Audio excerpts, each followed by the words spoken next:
Hey guys, my name is Huschenbeth and I would like to welcome you to this new series of mine called How to Solve Chess Tactics. And I've done actually the same series already in German, but now I would like to take a slightly different approach. So I assume that most of you guys who are watching my videos are here to improve your chess.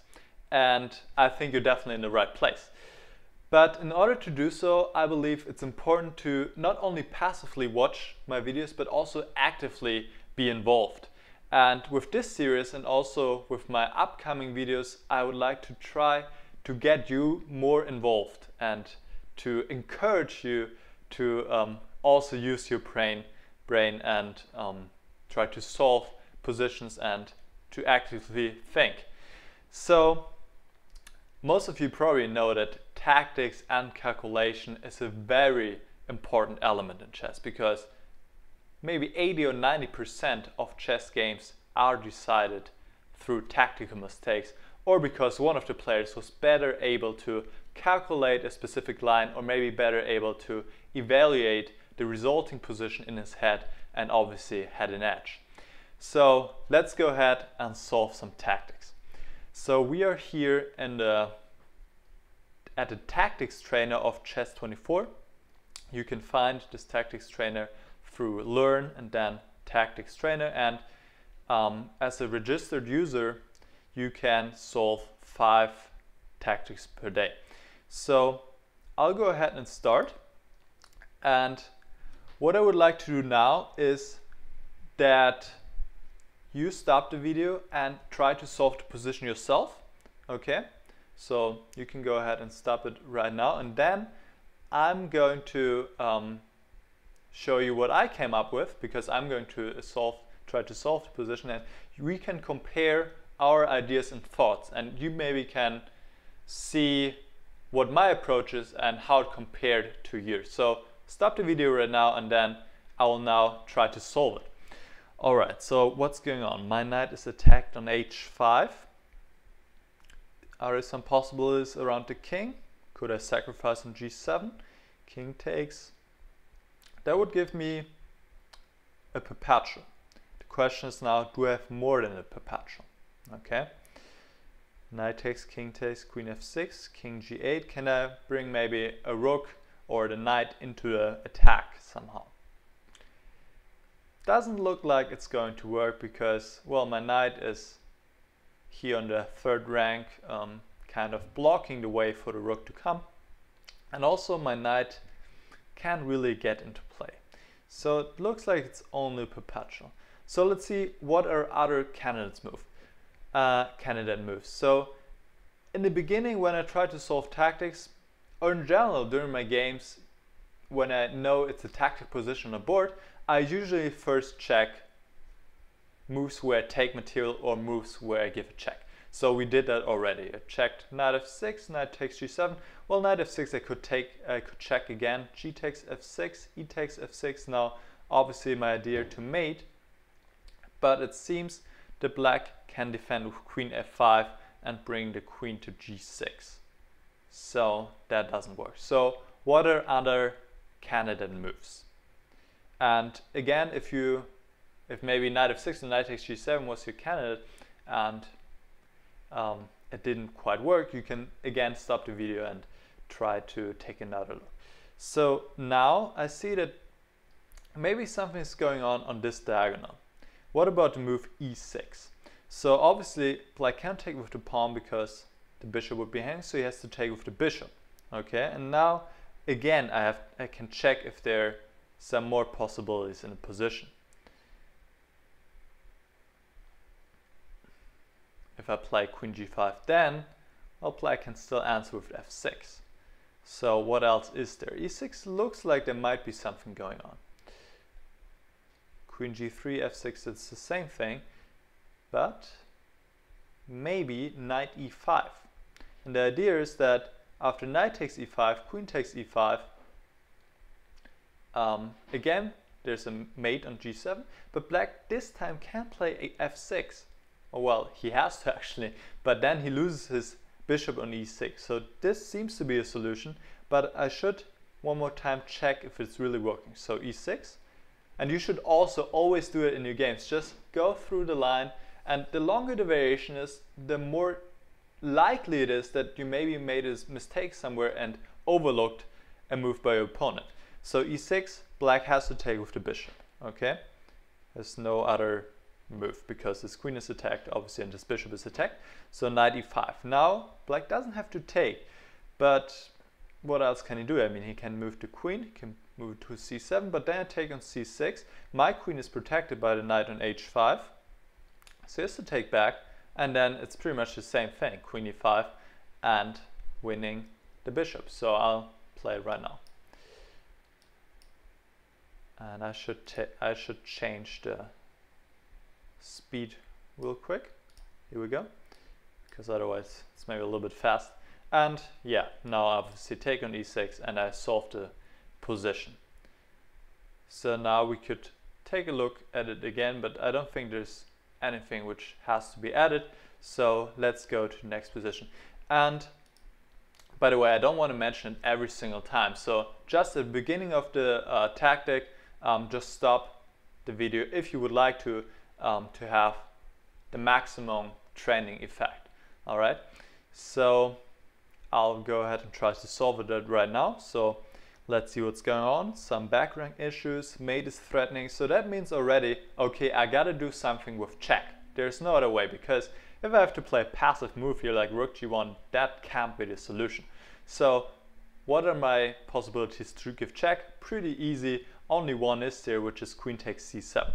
So I'm very confident this is the first move. So rook takes is forced, rook takes, king b8 is all forced. So that's very easy to calculate. And that's also something you can go for when you have maybe several moves you have to calculate. Then go for the forced ones first, because they're easier to calculate.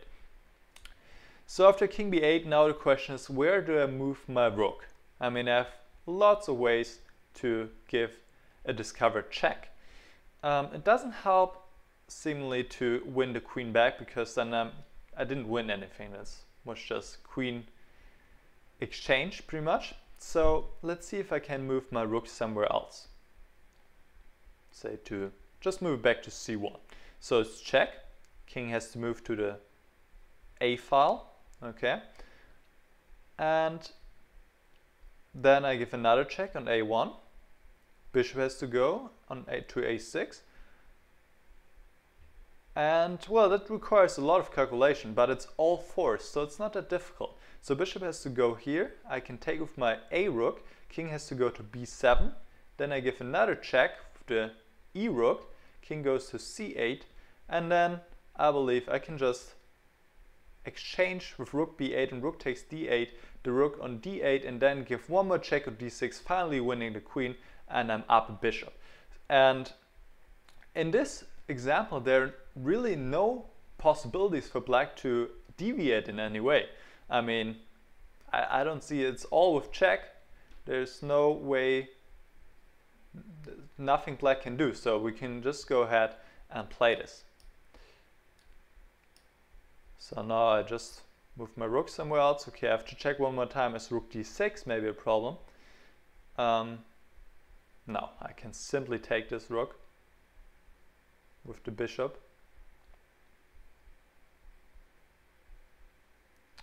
Still, I would like to check this one more time. So rook c1, rook d6. I mean, in worst case, I could even play rook g1. So I think that should be fine. Okay, it doesn't play rook d7 rook d6 anyway. So now check, take. It's all forced, so it's very easy to calculate. Check, check, check, and last check, winning the queen, up a bishop, so that's winning for me. All right, but obviously there was a pretty long variation to calculate, so not so easy. But I guess you get the idea here, and I hope that helps. So let's do one more. Let's do one more. Okay. Again, now it's your turn. Stop the video. And I'll go ahead. So what's going on here? Down a pawn. There's some issues. There's a pin, and well, obviously there's an idea to bring the rook to e8, and That's just seems to be my first candidate move. Attack the queen on e7, and then if the queen moves, play rook e8, and this looks pretty deadly. But is it really that easy? So let's take a look for what the opponent can do after rook e1. Does he have any options? And what comes to mind is either rook g4 or rook h3. And I believe we have to check both of these moves. So the idea is that after rook g4, rook takes e7, rook takes g3, then the knight is not pinned anymore, so I can't give rook e8 check.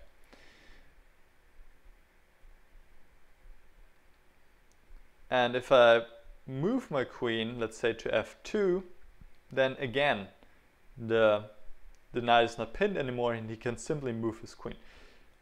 But I think I have another move at my proposal. I'm not sure if that's the right word, but I have another move up my sleeve. Let's use this expression, and which is the move queen takes c7 after either rook g4, rook h3. And I don't know how to explain to you how to see such a move, but again, just check the moves where you take something or where you give a check. Actually, it's both in this case, and you can easily see very fast that king takes c7, now take on e7 with check, up a piece, and if queen takes c7, then well, give a check on e8 and black has to give the queen back. And now just had to check one more thing, which I actually should have done earlier, because now my rook and my bishop are not attacked, and I didn't see that. So you should always check the variation till the end. But fortunately there's a way out here for me, which is rook d7 or bishop h5. I believe, do both moves work? Maybe, but rook d7 is definitely better, because now just reaching this position and I'm up a piece. Alright, so before I calculate the whole variation, I should have checked what to do after queen d8. I didn't. You should do that in your games, obviously. But then I had this another little tactical trick up my sleeve here with rook d7, and that worked out. Alright, I hope this helps. I hope you can get something out of it, and I hope you're truly solving the exercise before I solve them, because this is really the right way to have some training effect out of these videos. Alright, thanks for watching. Let me know how you like it, how you like these changes compared to my German version, if you have seen my German version, obviously. And let me know if you would like to see more. Alright, bye guys.